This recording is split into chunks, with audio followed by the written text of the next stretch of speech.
الشيطان يعدكم الفقر والفحشاء والله يعدكم مغفرة منه وفضلا الشيطان يعدكم الفقر শয়তান মানুষকে দারিদ্রতার ভয় দেখায় والله يعدكم مغفرة منه وفضلا আর আল্লাহ রাব্বুল আলামিন তাকে তার অনুগ্রহ এবং দয়ার দিকে ডাকে।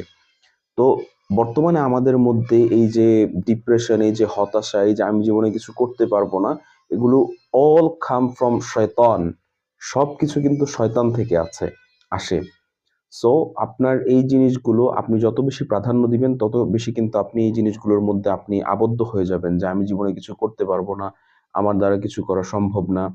আরো যত অল দোজ নেগেটিভ স্টাফ, যত নেগেটিভ যেই থটস গুলো আছে, কিন্তু আপনি যত বেশি আল্লাহমুখী হবেন, আপনি যত বেশি আপনার থিঙ্কিং এর মধ্যে আল্লাহ, রাসূল এবং শয়তানের বিরোধিতা আপনি আপনার মনের মধ্যে